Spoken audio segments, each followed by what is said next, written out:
Terima kasih pemirsa, Anda masih bersama kami dalam iNews Prime bersama saya Fani Maniar. Puluhan anggota BRIMOB berteriak-teriak di sidang tragedi Kanjuruhan yang menghadirkan terdakwa dari Korps BRIMOB. Jaksa protes karena anggota BRIMOB ini membuat keributan.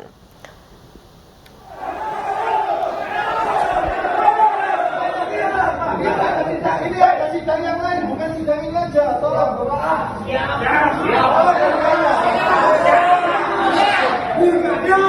Ya, sangat disayangkan ya, inilah kelakuan puluhan anggota BRIMOB yang hadir dalam sidang kasus tragedi Kanjuruhan. Berteriak-teriak dan memadati depan ruang cakra Pengadilan Negeri Surabaya. Bahkan, petugas keamanan pengadilan menegur mereka agar lebih tertib.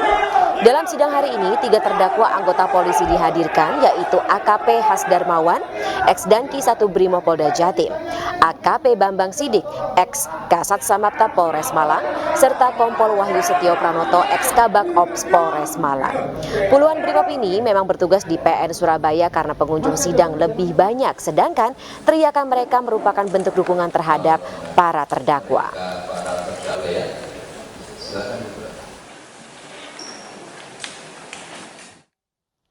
Ya, sementara itu pemirsa, Menteri Komunikasi dan Informatika Johnny G. Plate dicecar 51 pertanyaan oleh penyidik Kejaksaan Agung terkait dugaan korupsi penyediaan infrastruktur Base Transceiver Station atau BTS.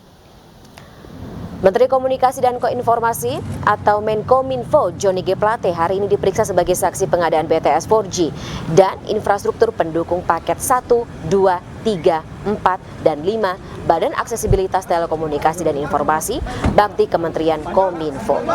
Johnny G. Plate sempat mangkir pemanggilan pertama mendampingi agenda Presiden Joko Widodo dalam acara Hari Pers di Medan.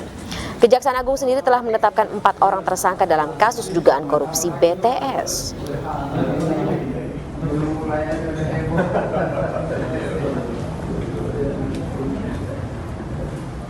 Pertanyaan tersebut saya sampaikan dengan penuh tanggung jawab, karena itu memang aturannya.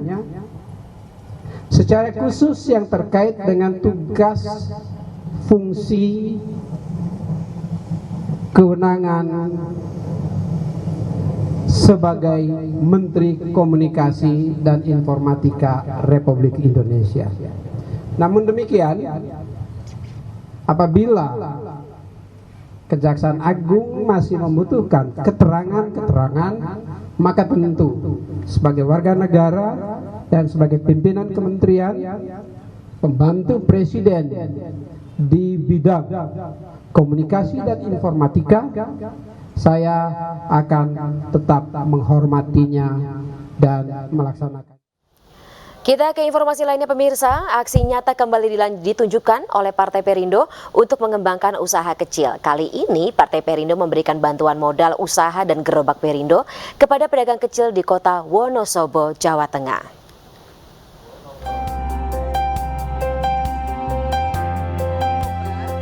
Mariam, pedagang sego mengkono makanan khas Wonosobo dan gorengan ini bahagia dan senang mendapat bantuan gerobak dan modal usaha dari Partai Perindo. Bantuan diberikan langsung oleh Ketua DPP Partai Perindo Bidang Hankam dan Cyber Security yang juga Bacalek Partai Perindo Dapil Jawa Tengah 6, Susaning Tias Kertopati di Kecamatan Watu Malang, Kabupaten Wonosobo. Bantuan modal usaha dan gerobak sebagai bentuk dukungan partai bernomor urut 16 ini terhadap rakyat kecil dalam memperjuangkan penciptaan lapangan kerja dan kesejahteraan rakyat. Adalah untuk meningkatkan UMKM di Wonosobo, sehingga semakin banyak juga orang yang bersemangat untuk melaksanakan kerja UMKM ini dengan lebih baik. Selain pemberian modal usaha dan gerobak, juga dilakukan rapat konsolidasi Partai Perindo tingkat ranting Kecamatan Watu Malang.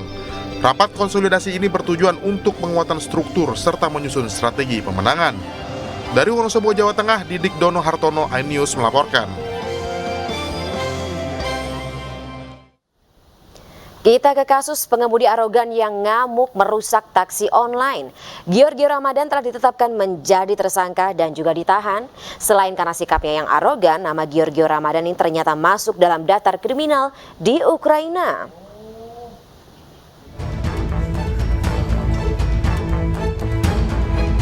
Polres Metro Jakarta Selatan akhirnya menetapkan Giorgio Ramadan, pengemudi mobil yang merusak taksi online dan mengancam sopir serta penumpangnya, menjadi tersangka. Penetapan ini dilakukan setelah polisi mengantongi 2 alat bukti dan melakukan gelar perkara. Polisi menyita mobil tersangka, 1 replika senjata airsoft gun, dan 11 senjata tajam yang digunakan tersangka saat merusak mobil dan mengancam korban serta penumpangnya. Menerapkan atau mempersangkakan perbuatan yang dilakukan oleh tersangka adalah dengan pasal pidana 406 KUHP, yaitu pengerusakan terhadap barang dan perbuatan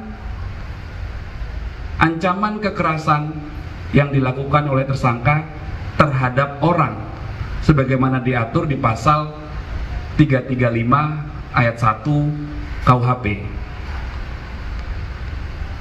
Berdasarkan penerapan kedua pasal ini, dengan didasari 2 alat bukti dan adanya barang bukti yang sudah kami sita, kemudian kami melakukan penahanan. Penumpang taksi online mengaku sangat ketakutan saat kejadian tersebut, terutama saat tersangka mengancam dan merusak dengan senjata. Dian itu gimana sih? Takut ya? Takut, shock, ya. Saya nggak pernah ada di situasi yang, maksudnya nggak pernah ada di situasi huru hara. Jadi kemarin takut banget. Ada senjata yang airsoft gun itu. Saya takutnya di bawa sesuatu yang lain. Saya bilang sama bapaknya untuk jangan keluar dulu. Sementara itu tersangka Giorgio Ramadan meminta maaf atas tindakan arogannya. Ia mengaku saat itu dalam keadaan emosi saat ditegur korban karena melawan arah. Saya ingin minta maaf sebesar-besarnya ke Bapak Awe selaku pemilik mobil Brio yang telah saya rugikan, dan saya meminta maaf atas segala perbuatan saya luar biasa kepadanya. Saya minta maaf kepada keluarga saya, teman-teman saya serta rekan-rekan saya, dan teman-teman sehobi yang terdampak akibat perbuatan sembrono saya. Saya minta maaf kepada masyarakat Indonesia yang shock akibat video saya yang viral. Saya tidak ada niat untuk melakukan tersebut, saya hanya terpancing emosi. Kini tersangka Giorgio Ramadan harus mendekam di sel tahanan Polres Metro Jakarta Selatan dan terancam hukuman di atas 5 tahun penjara. Nama Giorgio Ramadan seketika ramai menjadi perbincangan di media sosial. Selain karena sikap arogannya terhadap pengemudi taksi online, nama Giorgio Ramadan masuk dalam daftar kriminal di Ukraina. Bahkan Duta Besar Ukraina untuk Indonesia, Vasil Hamyanin, mengatakan Giorgio pernah banyak melanggar hukum Ukraina. Terkait hal tersebut, polisi masih mendalami informasi yang sempat viral beredar di media sosial tersebut. Sebelumnya viral di media sosial, seorang pengemudi mobil berjenis SUV merusak mobil taksi online di kawasan Kebayoran Baru, Jakarta Selatan. Dari video amatir yang sempat terekam warga, pengemudi merusak menggunakan senjata airsoft gun. Tak hanya itu, pengemudi turut menggunakan pedang hingga kaca samping mobil taksi online pecah. Merasa belum puas, pengemudi juga menabrakkan mobilnya hingga akhirnya melarikan diri. Dari Jakarta, Den Helmi Sajangbati dan Miftahul Gani, iNews melaporkan. Ya, video seorang sopir truk yang ugal-ugalan di Jalan Raya Lumajang, Jawa Timur ini juga viral pemirsa di media sosial. Dan polisi menangkap supir tersebut yang ternyata tidak punya surat izin mengemudi.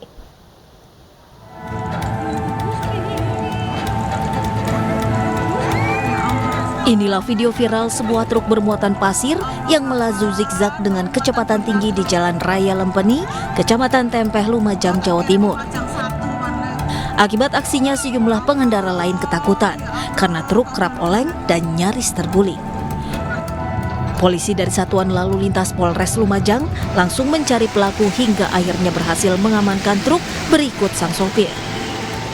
Dari hasil pemeriksaan sementara didapati, sopir truk tidak dapat menunjukkan surat izin mengemudi atau SIM. Saya mau pulang, Mas. Kan rumah saya kan kalau hujan kan banjir. Gitu. Susu. Ya, saya oleng-olengkan. Saya nggak tahu kalau ada orang yang nyuting itu, ya nggak tahu saya. Bahwasanya yang bersangkutan buru-buru karena pada waktu itu hujan, takut banjir ya.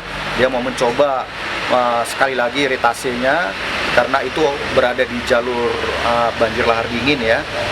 Sehingga keburu-buruan tersebut mengakibatkan dia berkecepatan tinggi dari lokasi tambang sampai ke stockpile terpadu. Harapannya dia masih bisa kembali lagi untuk satu retase lagi. Nah, Kini truk yang digunakan untuk ugal-ugalan ini disita polisi. Sementara sopir truk diperiksa sembari menunggu pihak pemilik kendaraan. Selain memberikan sanksi tilang, polisi juga tak mengizinkan sopir untuk mengemudi lagi sebab tindakannya bisa menjadi pemicu kecelakaan di jalan raya.